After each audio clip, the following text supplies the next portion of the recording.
Same thing only. If you want, you can keep it with this step also, no problem. Okay.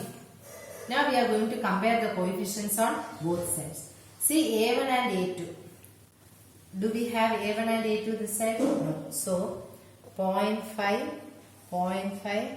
A1 minus A2, coefficients of Z.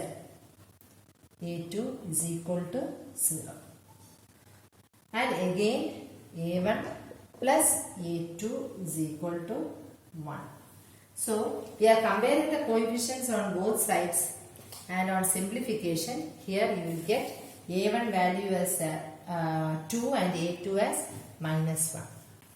And you can just substitute it and you will get the sequence as, see whether you are getting sequence like this, A 2 u of n minus 0.5 raised to n u of n. You are going to get the sequence like this answer. Question is 1 by 1 minus 1.5 z raised to minus 1 plus 0.5 z raised to minus 2. So you will be getting the answer like this. You can do it and see. Okay. Now the last method is our residue method. I hope you remember about Cauchy's integral, all such things which you have already studied in your mathematical physics in a very detailed manner. Let us see. Let's do with one of the example. Given that x of z is equal to z by z minus 1, z minus 2. See, from this question itself you have two poles, right? One is z and you know the order is m here. I hope remember. Order is m and you are having two poles. 1 and 2. Okay. Z is equal to 1 and Z is equal to 2. So let us consider pole set Z is equal to 1. Pole set Z is equal to 1. Residue, you can, I think you remember the formula. Residue is equal to 1 by 0 factorial. Right? Limit Z tends to 1. D raised to 0. D Z raised to 0. The same Cauchy's integral which you have done in the first semester.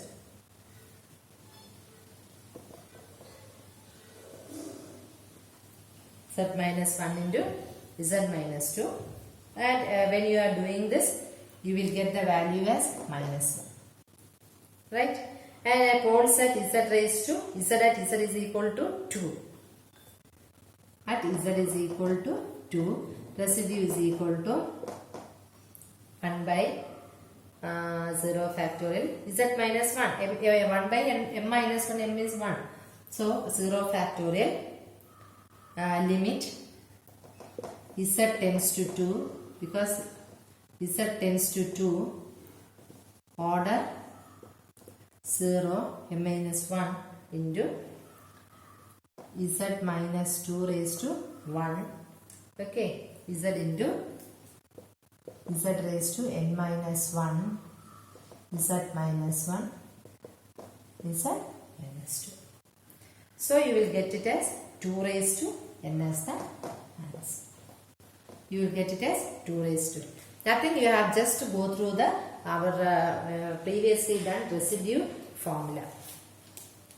I think you remember about the residue formula, and you have to go through and do many problems. One more thing, one more residue problem. Let's see. X of Z is equal to Z raised to 18 divided by Z minus 1 by 2, Z minus 1 and Z minus 4. You have to find and see that X of Z converges at a value X is equal to 1. And you have to find the value at X is equal to X of minus 60. So, we are given X of Z. So, from this we are going to write X of n. X of n is equal to Z minus, this is our first factor, we will take it, Z raised to 18, Z raised to n minus 1 one more thing, you have to write a formula here. X of n is equal to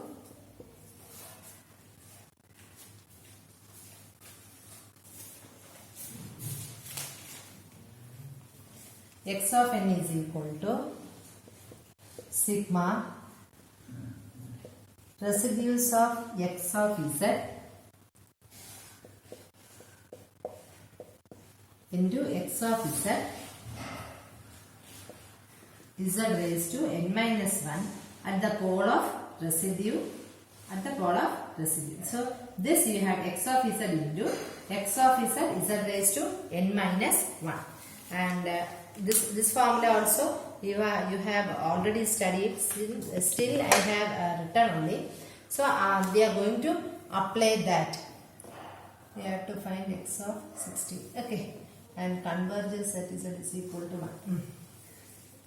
So here into 18 z raised to minus 1 divided by z minus 1 by 2 z minus 1 z minus 4 plus next term, that is z minus 1, again z raised to 18 z raised to n minus 1 by z minus 1 by 2 z minus 1 z minus 4 plus the next term, that is z minus 4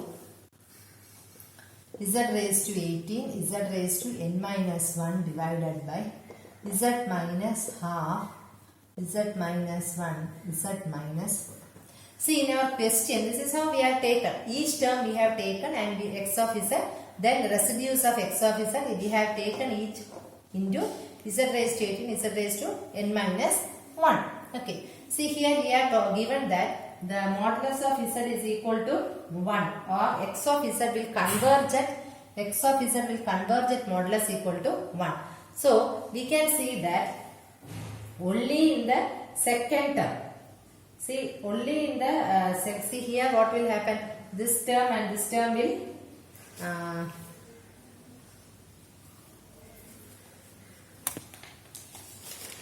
see, this term and this term will cancel. This term and this term will cancel. This term and this term will cancel.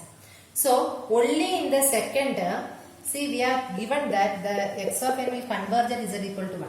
So now only in the second term we don't have the term z minus 1. I hope you will see that. Here also you are having z minus 1. Here also you are having z minus 1. So when z is equal to 1, what will happen? Both these terms will go off and only one term will remain. That is our second term. There we don't have z is equal to or z minus 1 term, we don't have that. So only we have to consider the second term here. Only we have to consider the second term. That is this term. Only we have to consider the second term.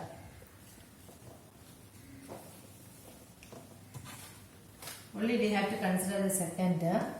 That is x of n is equal to z raised to 18 z raised to n minus 1 by z minus half z minus 4 at z is equal to 1. Now we are given find the value of z is equal to minus 16. So you can put here. So z is equal to 1. So 1 raised to 18 into 1 raised to minus 16 minus 1. Minus 16 minus 1 divided by 1 minus half 1 minus 4. And you are expected to get an answer around 2 by 3. Okay. So now you can go through many of the problems and you can do it. So this completes our Z transform. Thank you.